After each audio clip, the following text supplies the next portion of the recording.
موضوع الدرس في إثبات الرسالة للنبي صلى الله عليه وسلم والرد على المشركين، سورة الأنفال، تفسير ابن كثير۔ الحمد لله رب العالمين،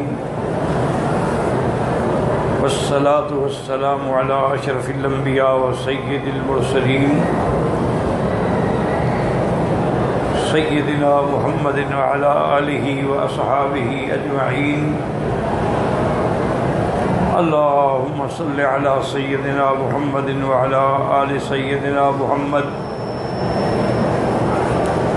كما صليت على إبراهيم وعلى آل إبراهيم في العالمين إنك حميد مجيد۔ أعوذ بالله من الشيطان الرجيم، بسم الله الرحمن الرحيم۔ وإذا تتلى عليهم آياتنا قالوا قد سمعنا لو نشاء لقلنا مثل هذا إن هذا إلا أساطير الأولين۔ وإذ قالوا اللهم إن كان هذا هو الحق من عندك فأمطر علينا حجارة من السماء أو ائتنا بعذاب أليم۔ وما كان الله ليعذبهم وأنت فيهم وما كان الله معذبهم وهم يستغفرون۔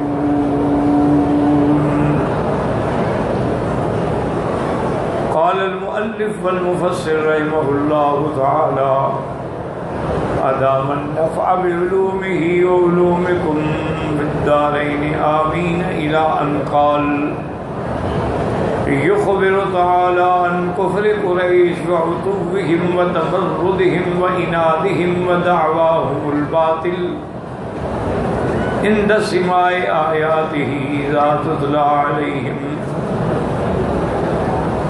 أنهم يقولون قد سمعنا لو نشاء لقلنا مثل هذا، وهذا منهم قول بلا فعل، وإلا فقد تجدوا غير ما مر فقد تحدوا غير ما مر أن يأتوا بسورة من مثله فلا يجدون إلى ذلك سبيلا، وإنما هذا القول منهم يعرون به أنفسهم ومن تبعهم على باطلهم۔ وقد قيل إن القائل لذلك هو النضر بن الحارث لعنه الله، كما قد نص على ذلك سعيد بن جبير والسدي وابن جريج وغيرهم۔ اب مفسر رحمۃ اللہ علیہ ان آیات کی تفسیر فرماتے ہیں کہ اللہ تعالیٰ نے ان آیات میں خبر دی قریش کا کفر، ان کی سرکشی، ان کا عناد اور ان کا جھوٹے دعوے کے بارے میں۔ آپ کو منہ میں تو نہیں رکھنا ہے میں،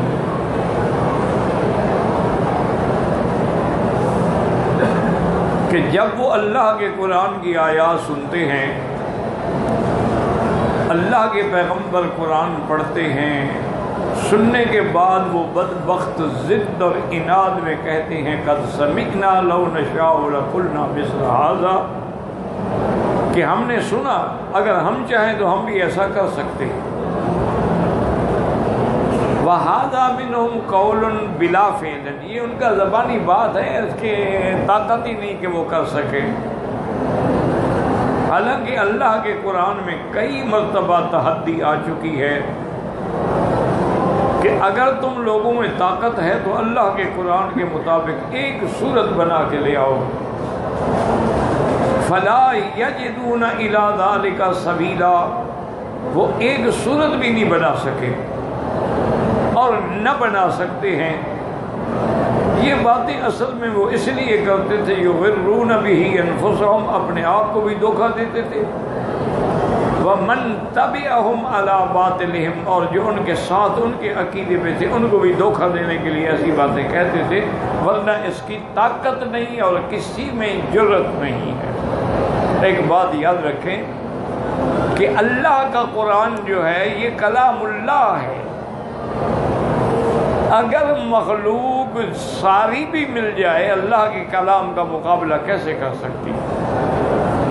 اس لیے اللہ نے فرمایا قُلْ لَئِنِ اجْتَمَعَتِ الْإِنسُ وَالْجِنُّ عَلَىٰ أَن يَأْتُوا بِمِثْلِ هَٰذَا الْقُرْآنِ لَا يَأْتُونَ بِمِثْلِهِ وَلَوْ كَانَ بَعْضُهُمْ لِبَعْضٍ ظَهِيرًا، اگر ساری دنیا کے انسان اور جن بھی مل جائیں اور کوشش کریں ایک دوسرے کی مدد بھی کریں، لیکن اللہ کے قرآن کے مقابلے پہ کوئی صورت بنا کے نہیں لے آ سکتے۔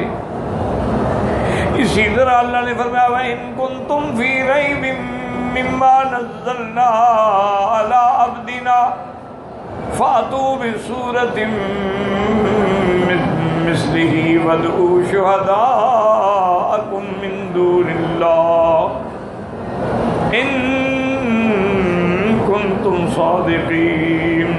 اگر تمہیں شک ہے ہماری اتاری ہوئی کتاب کے بارے میں کہ یہ اللہ نے نہیں اتاری ہے بلکہ حضور صلی اللہ علیہ وسلم اپنی طرف سے سناتے ہیں، اللہ پاک نے فرمایا تو ایسا کرو کہ فاتو بصورت من مثلہ، تم بھی تو عرب ہو، تمہارے اندر بھی فصحا ہیں، بلغاء ہیں، شعراء ہیں، ایک صورت تو بنا کے اللہ کے قرآن کے مقابلے پہ لے آؤ۔ وَادْعُوا شُهَدَاءَكُم مِّن دُونِ اللَّهِ، اور اللہ کے سوا جتنی مخلوق میں تمہارے مددگار حامی ہیں معاون ہیں، سب کو بلاؤ، سب زور لگاؤ۔ اگر تم اپنے دعوے میں سچے ہو تو تم کیوں نہیں قرآن کے مقابلے پہ ایک صورت بناتے؟ وہ بدبخت اصل میں یہ کہتے تھے، کبھی تو کہتے تھے کہ حضور معلم مجنون، آپ سیکھے ہوئے ہیں، ایک آدمی اس سے سیکھتے ہیں اور ہمیں سنا دیتے ہیں، کبھی کہتے ہیں دیوانے ہیں، کبھی کچھ کہہ دیتے ہیں، کبھی کچھ کہہ دیتے ہیں، تو اس قسم کی وہ باتیں کرتے تھے۔ لیکن اللہ کی شان ہے کہ ان کی ان باتیں کرنے کے باوجود کسی کو یہ طاقت نہ ہوئی کہ وہ قرآن کا مقابلہ کر سکے۔ عرب کے زمانے میں اور زمانہ جاہلیت میں جو بڑے بڑے شعراء گزرے ہیں نا، وہ جب حج پہ آتے یا عمرے پہ آتے تو اپنا کلام لکھ کے اللہ کے کعبے پہ لٹکا دیتے تھے کہ بھئی یہ میں نے کہا ہے، کوئی اس کا جواب لکھے۔ تو ایک مسلمان نے الحمدللہ یہ کیا کہ ایک چھوٹی سی قرآن پاک کی عظیم صورت جو الفاظ میں چھوٹی ہے اور معنی میں سب سے بڑی ہے، وہ لکھ کے کعبۃ اللہ پہ لٹکا دی، انا اعطیناک الکوثر فصل لربک وانحر ان شانئک هو الابتر، یہ آیت لٹکا دی۔ اب جو بھی آئے عرب کا بڑے سے بڑا شاعر غور کرے کہے وہی سمجھ نہیں آتی یہ کس کا کلام۔ آخر ان کا جو سب سے بڑا استاد تھا نا جی، استاد الشعراء تھا ربیعہ، اس کو لے آئے۔ اس نے بھی آ کے اس صورت کو 2-3 دفعہ پڑھا اور کہا کہ لے آؤ کچھ لکھنے کے لیے، وہ لے آئے تو اس نے اسی کے نیچے لکھ دیا کہ واللہ لیس ھذا کلام البشر، خدا کی قسم یہ بندے کا کلام ہو ہی نہیں سکتا۔ انہوں نے کہا ہم کیسے مقابلہ کر سکتے ہیں؟ اس لیے قرآن نے تحدی کے بعد ساتھ میں یہ بھی کہہ دیا ان لم تفعلوا ولن تفعلوا، تم ہرگز مقابلہ نہیں کر سکے ہو اور نہ آئندہ قیامت تک مقابلہ کر سکتے ہو۔ فاتقوا النار التي اعدت للكافرين، اس آگ سے ڈرو، اس جہنم سے ڈرو جو اللہ نے کافروں کے لیے تیار کر رکھی ہے۔ تو اس لیے ہمیشہ یاد رکھیں کہ قرآن جو ہے وہ کلام اللہ ہے، قرآن جو ہے وہ کتاب اللہ ہے، قرآن جو ہے وہ کریم ہے، قرآن جو ہے وہ ہدایت ہے۔ اللہ پاک نے قسم کھائی فلا اقسم بمواقع النجوم وَإِنَّهُ لَقَسَمٌ لَوْ تَعْلَمُونَ عَظِيمٌ إِنَّهُ لَقُرْآنٌ كَرِيمٌ فِي كِتَابٍ مَكْنُونٍ لَا يَمَسُّهُ إِلَّا الْمُطَهَّرُونَ۔ اللہ پاک نے قسم کھا کے فرمایا کہ قرآن جو ہے کریم ہے۔ کریم کا کیا معنی؟ کریم دیتا ہے، لیتا کچھ نہیں ہے۔ کریم وہ ہوتا ہے سخی جو دے اور پھر احسان بھی نہ جتلائے، کسی پر منت بھی نہ لگائے، کسی کو کسی قسم کا تانا بھی نہ دے۔ تو قرآن کی خیرات جو ہیں وہ بھی ساری کائنات کے لیے عام ہے، اور فرمایا اس کی شان یہ ہے کہ لا یمسو الا المطہرون، اس کو کوئی ہاتھ نہیں لگا سکتا مگر پاکیزہ لوگ۔ ایک معنی تو یہ ہے کہ اس کو فرشتے ہاتھ لگاتے ہیں اور فرشتے گناہوں سے پاک ہیں، اور بعض علماء نے فرمایا کہ اسی سے یہ مسئلہ بھی نکلتا ہے کہ اگر آدمی جنابت کی حالت میں ہے، ناپاکی کی حالت میں ہے، تو اس کو قرآن مقدس کا چھونا منع ہے، ہاتھ لگانا منع ہے۔ اگر وہ کوئی تفسیر پڑھ رہا ہے، تفسیر کے الفاظ تو پڑھ سکتا ہے بغیر وضو کے، لیکن قرآن کی آیت جو ہے اس کو نہیں پڑھ سکتا۔ اور اللہ تبارک و تعالی نے یہ بھی فرما دیا کہ یہ وہ قرآن ہے کہ جس کو ہم نے کب اتارا؟ انا انزلناہ فی لیلۃ القدر، ہم نے اس کو لیلۃ القدر کی رات میں اتارا ہے۔ اس لیے علماء فرماتے ہیں، حضرت حسن بصری رحمۃ اللہ علیہ فرماتے ہیں کہ اللہ کا قرآن چونکہ اللہ کا کلام ہے، کلام اللہ جو ہے وہ اللہ کا، اللہ بھی ذی قدر ہے، اور لے کے آنے والا فرشتہ جو ہے وہ بھی ذی قدر ہے۔ نزل بہ الروح الامین علی قلبک لتکون من المنذرین، اور جس زمانے میں جس رات میں اترا ہے وہ رات بھی ذی قدر ہے۔ اس لیے فرماتے ہیں کہ اللہ نے لیلۃ القدر کے لفظ کو 3 دفعہ ذکر کیا ہے، اور بعض علماء متاخرین نے لکھا ہے کہ اللہ بھی شان والے ہیں، اس کا کلام بھی شان والا ہے، لانے والا جبریل بھی شان والا ہے، اور جس پیغمبر پہ اترا وہ پیغمبر بھی شان والا ہے، اور جس رات میں اترا وہ رات بھی شان والی ہے۔ اور اس کے بعد فرماتی ہیں کہ جس امت کو اللہ نے یہ قرآن دیا وہ امت بھی شان والی ہے،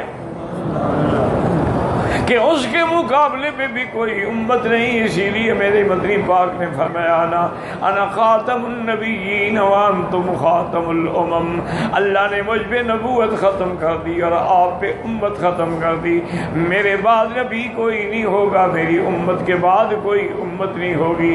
اس لیے اللہ نے قرآن میں بھی فرما دیا کنتم خیر امت اخرجت للناس، اور کسی جگہ فرماتے ہیں بل هو قرآن مجید فی لوح محفوظ، اور کسی جگہ اللہ فرماتے ہیں بے ایدی سفرۃ کرام بررہ قتل الانسان ما اکفرہ من ای شیء خلقہ۔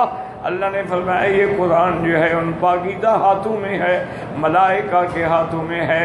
اللہ نے قرآن کو سب سے پہلے لوح محفوظ کے اندر محفوظ فرمایا، پھر لوح محفوظ سے آسمان دنیا پہ اتارا، وہاں ایک مقام ہے جس کا نام بیت العزت ہے، اور پھر آسمان دنیا سے میرے مدنی محمد مصطفیٰ پہ اتارا تقریباً 20 سال کے اندر، نجمن نجمن سورتن سورتن آیتن آیتن حسب الوقائع والحوادث اترتا رہا اللہ کا قرآن۔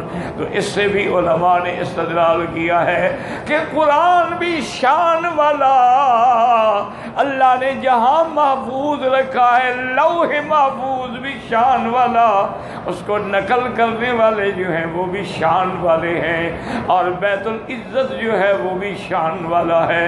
تو اللہ نے اپنے قرآن کے لیے آسمانوں میں سب سے پہلے لوح محفوظ، اس کے بعد بیت العزت، اور جب اللہ نے قرآن اتارا تو دنیا میں میرے مدنی کے دل سے کوئی شان والا نہیں، صلی اللہ علیہ وسلم۔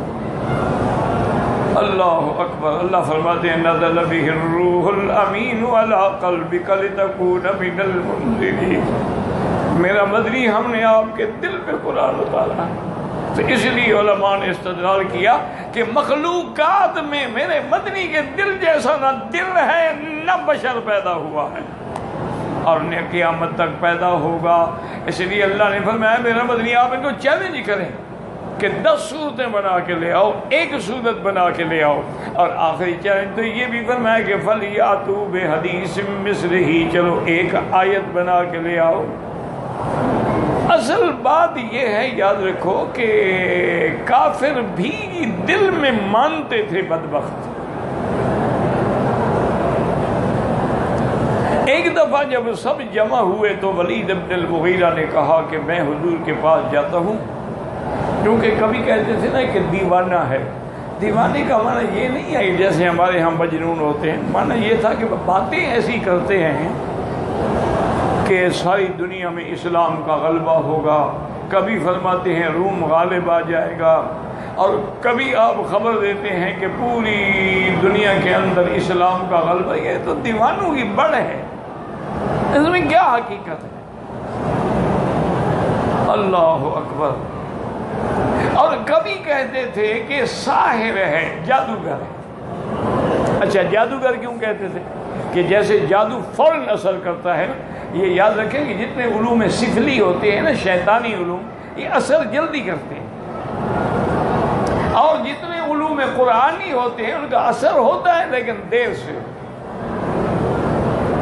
اور ویسے بھی اس کی مثال یعنی موجود ہے کہ خدا نہ کرے کسی جگہ گندگی لگی ہو تو سارے گھر میں بدبو پھیل جائے۔ عطر قیمتی سے قیمتی بھی لگائیں تو تھوڑی سی جگہ پہ خوشبو آئے گی۔ یہ ایک یعنی حقیقت بات ہے کہ علوم سفلی جتنے ہیں نا جی، جیسے نجوم ہے، علم جفر ہے، علم رمل ہے، علم الاعداد ہے، علم الالوان ہے، یہ سب شیطانی علوم، اس لیے یہ آدمی پر اثر فوراً کرتے ہیں۔ ہپناٹائزم ہے، آنکھوں میں آنکھیں ڈال کے ہپناٹائز کرو، جو کہے گا تم کرو گے۔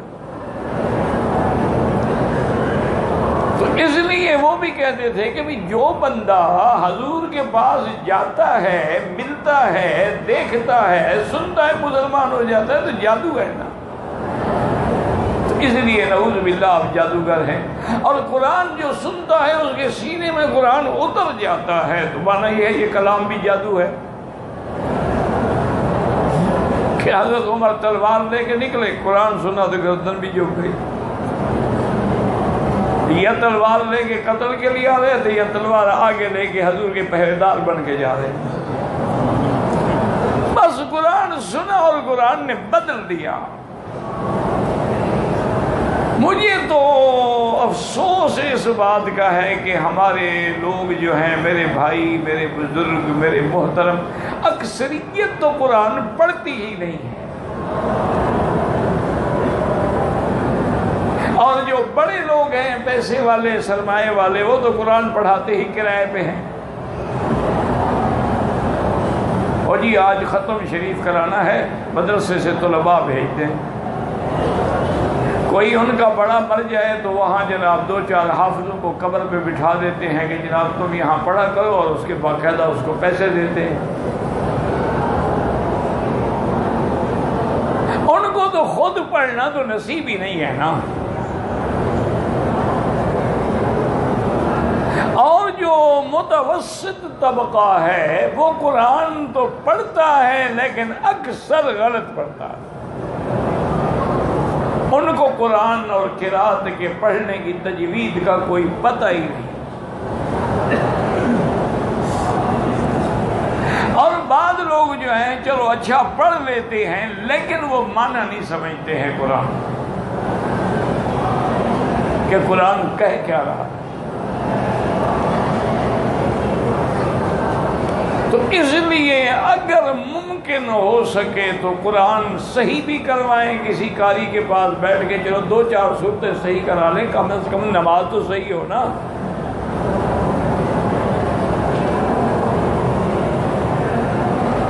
کم سے کم آدمی جو نماز میں پڑھتا ہے، جو سورۃ فاتحہ ہے، سورۃ اخلاص ہے اور کوئی چھوٹی صورتیں ہیں، کم سے کم وہ تو صحیح پڑھے نا۔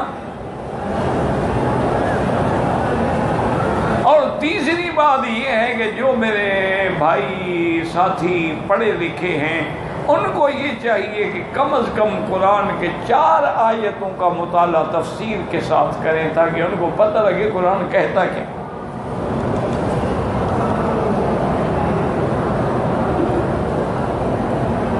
اور اس سے زیادہ جب اللہ توفیق دے تو سبحان اللہ جتنا ہو سکے پڑھیں۔ تو اس نے کہا کہ بھئی کبھی ہم کہتے ہیں جادوگر ہیں، بھئی اگر جادوگر ہیں تو نعوذ باللہ دیوانے کیسے ہیں؟ دیوانے جادوگر تھوڑے ہوتے ہیں، جادو بھی تو ایک علم ہے نا، اگر ہوگا ہی دیوانہ تو جادو کیا کرے گا؟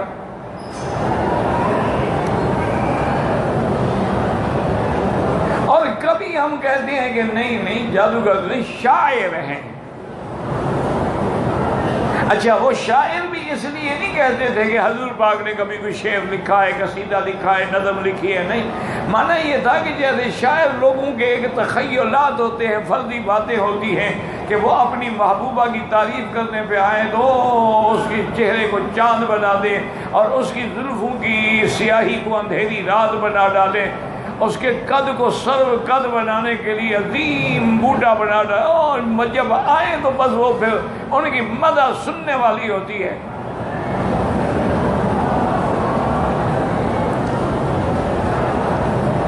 اس لیے وہ بھی کہتے تھے کہ بھی حضور شاعر ہیں، تخیلاتی باتیں ہیں، کبھی آسمانوں کی باتیں کرتے ہیں، کبھی فرشتوں کی باتیں کرتے ہیں، کبھی جنت دوزخ کی باتیں کرتے ہیں، کبھی عذاب قبر کی باتیں، یہ کوئی شاعرانہ باتیں ہیں، ورنہ کیسے ہو سکتا ہے کہ آدمی مر گیا عذاب کس بات کا؟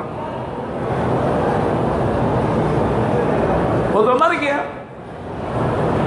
کوئی جل گیا جیسے ہندو جلاتے ہیں، وہ تو جل گیا، پھر اس کو کیسے عذاب ہوگا؟ وہ تو راکھ بن گیا۔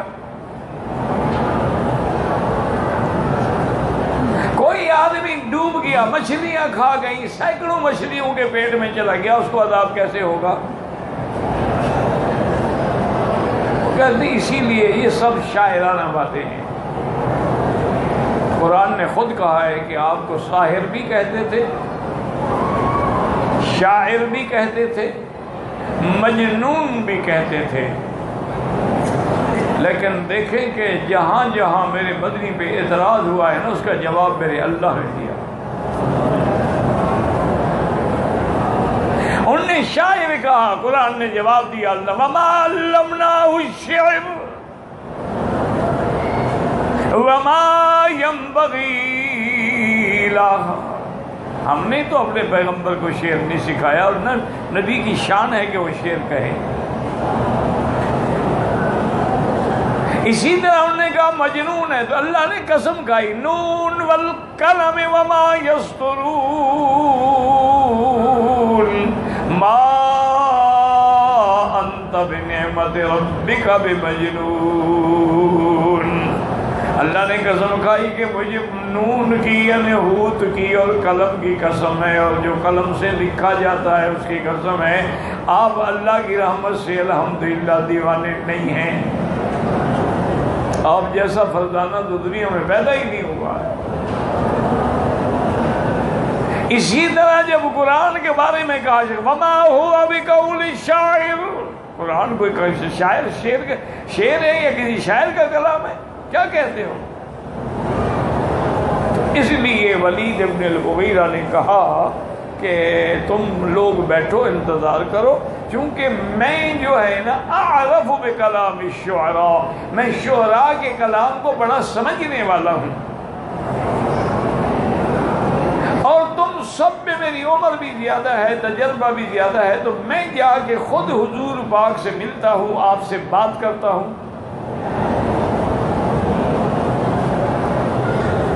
اور پھر آ کر فیصلہ کرتے ہیں۔ میں بتاتا ہوں کہ آپ ساحر ہیں، شاعر ہیں، مجنون ہیں، کیا ہے؟ ولید ابن المغیرہ آیا، حضور پاک سے سلام کیا اور کہا کہ یا رسول اللہ، مجھے آپ کی قوم نے بھیجا ہے، آپ کے قوم کے سرداروں نے بھیجا ہے اور میں آپ سے کچھ باتیں کرنا چاہتا ہوں. تو اس نے حضور پاک سے بڑی تفصیل سے بات کی کہ یا رسول اللہ آپ نے جو دعویٰ کیا ہے نا کہ میں نبی ہوں اللہ کا، تو دعوے کرنے کا مقصد کیا ہے؟ انہوں نے یہ سمجھا تھا نا جیسے آج کل کے لیڈر دعویٰ کرتے ہیں کہ ہم جناب شہد کی نہریں بہا دیں گے، ہم ہر بندے کو روٹی کپڑا مکان دے دیں گے. روٹی تو خیر نہیں دے سکے بیچارے، گولی دے سکے، مکان نہیں دے سکے، قبر دے دی البتہ، کپڑا نہیں دے سکے، کفن پہنا دیا.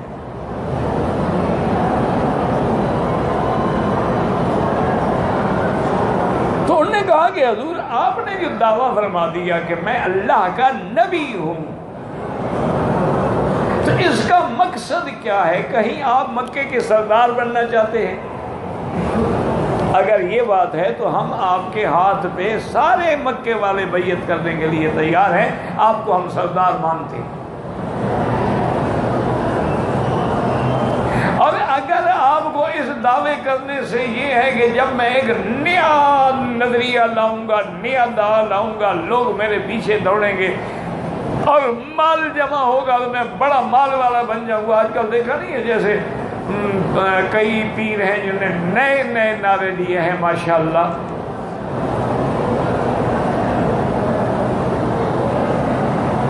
کوئی کچھ کہہ رہا ہے، کوئی کچھ کہہ رہا ہے. مقصد کیا ہے؟ ان کا گھر بن گیا ہے ماشاءاللہ. آج کل تو پیروں کے آپ گھر دیکھیں تو حیران ہو جائیں، اتنے تو کسی دنیا کے بڑے سے بڑے آدمی کے گھر بھی نہیں ہیں.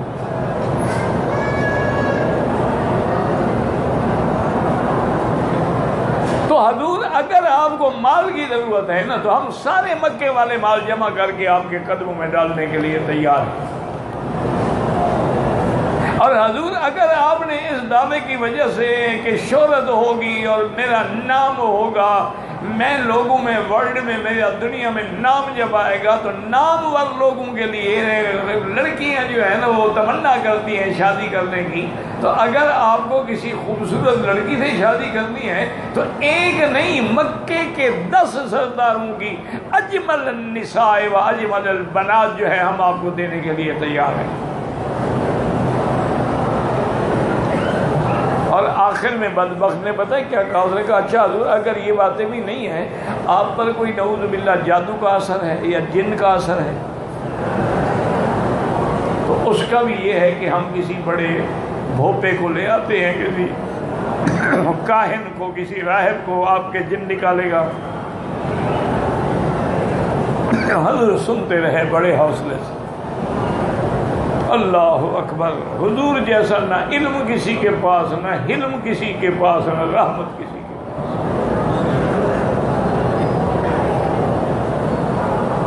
دشمن سامنے بیٹھ کے کہہ رہا ہے لیکن سرکار دو جہاں خاموش. جب اس نے بات پوری کر لی تو حضور نے فرمایا ولید اب تمہاری بات ختم ہو گئی؟ انہوں نے کہا ہاں یا رسول اللہ. تو حضور نے فرمایا اچھا اب میں بات کرتا ہوں تم بھی سنو. حضور پاک نے سورۃ الغافر کی ابتدائی آیات شروع کی. آمین تنزیل الکتاب من اللہ العزیز العلیم غافر الذنب وقابل التوب. جب حضور نے قرآن کی آیتیں پڑھی اور جب اس آیت پہ پہنچے کہ اگر ہم تم کو ڈرا رہے ہیں، اللہ کے عذاب سے ڈرا رہے ہیں، اگر نہیں مانو گے تو تم پر بھی اسی طرح بجلی کڑکے گی اور صیحہ آئے گا، صاعقہ آئے گا جیسے ثمود پہ آیا تھا. ولید کانپنے لگ گیا، کہا بس بس بس یا رسول اللہ.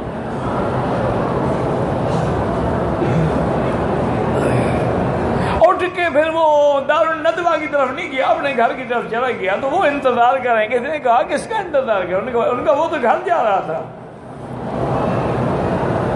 ابھی جہل نے کہا معلوم ہوتا ہے ولید پر بھی حضور کا جادو اثر کر گیا، یہ بھی کیا ہمارے ہاتھ سے، لیکن میں اس کی کمزوری جانتا ہوں، میں ابھی جا کے اس کو ٹھیک کرتا ہوں. ابو جہل آیا، اس سے پوچھا کیا بات ہے؟ کہا ابو جہل بات سنو، میں نے بڑے شاعروں کا کلام بھی سنا ہے، بڑے بڑے جادوگروں کو بھی دیکھا ہے، واللہ لیس بسحر ولا بشعر، نہ تو آپ جو پڑھتے ہیں نہ شعر ہے نہ جادو ہے، بلکہ یہ تو ایسا کلام ہے کہ اعلاہ مثمر واسفلہ مغدق، یہ تو اتنا ہے کہ جو اوپر بلندی پہ پھل دینے والا ہے، نیچے زمین میں جم جانے والا ہے۔ میں نہیں، واللہ لیس کلام البشر، یہ کسی بندے کا کلام ہو ہی نہیں سکتا۔ ابو جہل کہنے لگا اچھا معلوم ہوتا ہے تمہیں بھی حضور پاک نے کوئی دولت شولت اقتدار کی کوئی لالچ دی ہے، اس لیے بے ایمان ہو رہے ہو۔ اور یار چھوڑو، میں نہیں بے ایمان ہوتا، لیکن جو بات سچی ہے میں نے بتا دی ہے۔ تو یہ بات مانتے تھے وہ بدبخت، لیکن ضد کا کیا علاج ہے؟ ضد کا تو دنیا میں کوئی علاج نہیں ہے۔ اس لیے حضور نے فرمایا میرا مدنی آپ ان کو تحدی کریں کہ آؤ مقابلہ کرو۔ اچھا، اور اس کے بعد دیکھیں کہ آج کتنا 1400 سال گزر گئے ہیں، اس وقت پوری دنیا میں سپر پاور جو ہے یہ یہودیوں کی ہے یا نصرانیوں کی ہے؟ اس وقت بھی دنیا میں جو سب سے بڑی طاقتیں ہیں، چلو اگر رشیا کو بھی ہم مان لیں تو وہ بھی تو بے دین ہیں، دہریے ہیں، لا مذہب ہیں، جن کا خدا پر بھی وجود کا یقین نہیں ہے۔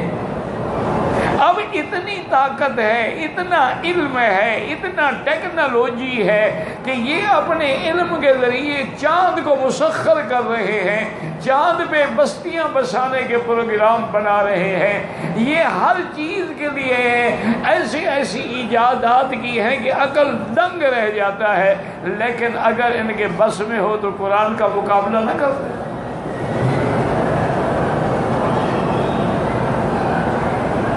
ایک کوشش کی ہے کہ قرآن کو تبدیل کر دیں، محرف کر دیں، مغیر کر دیں، بدل ڈالیں، قرآن سے کچھ آیتیں کانٹ چھانٹ کے نیا قرآن، لیکن قرآن کے مقابلے میں کوئی ایک آیت بھی نہیں بنا سکا۔ اور اتنا علم کے باوجود قرآن نے جو خبر دی ہے، یہ ساری طاقتیں مل کر میرے مدنی پاک کی ایک بات کو بھی غلط ثابت نہیں کر سکی۔ دیکھیں نا، ان کے پاس تو اتنے معلومات ہیں، اتنے ذرائع ہیں، یہ تو قبر کے اندر جو مرے ہوئے لوگ ہیں نا ان کی بھی ایکس رے کر کے فوٹو لے لیتے ہیں، اتنے ذرائع ان کے پاس، لیکن آج تک یہ تو نہیں کہہ سکے کہ حضور پاک نے جو فلاں خبر دی تھی وہ غلط ہے۔ اس سے بڑی قرآن کی صداقت کی دلیل کیا ہوگی؟ اور دوسری یہ بات بھی یاد رکھیں کہ ساری دنیا کے یہودی اور نصرانی اور ہندو مل جائیں، کوئی ایک یہودی نہیں جو حافظ تورات ہو، کوئی ایک نصرانی نہیں جو حافظ انجیل ہو، کوئی ایک ہندو نہیں جس کو اپنے وید یاد ہوں۔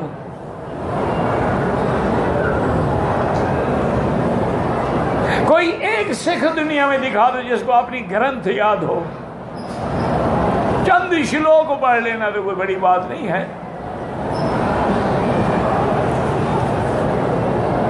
لیکن اللہ کا کلام کا کرامت دیکھیں، معجزہ دیکھیں میرے مدنی پاک پر جو قرآن اترا ہے کہ ہر گلی میں، ہر محلے میں قرآن کا حافظ موجود ہے۔ 6 سال کے بچے ہیں قرآن کے حافظ ہیں، اور قرآن قرات سے پڑھتے ہیں، تجوید جانتے ہیں، معنی جانتے ہیں۔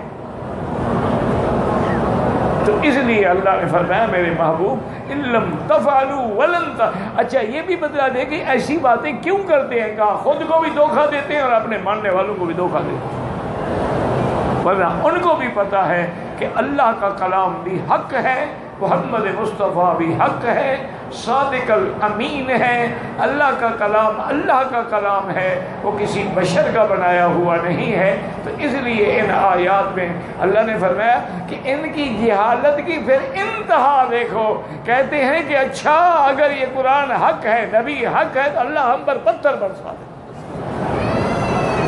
کوئی شریف آدمی بھی ایسی دعا کر سکتا ہے؟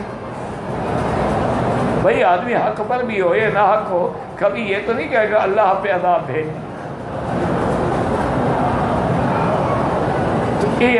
اللہ اس لیے اللہ نے فرمایا میرا مدنی جب یہ اتنے جاہل ہیں تو ان کی جہالت پہ غصہ نہ کیا کریں، برداشت کریں. آخر ایک وقت آئے گا جب تیرا دین پوری دنیا میں چھا جائے. وما ذلک علی اللہ بعزیز. اب وقت قریب آ گیا. واللہ اعلم.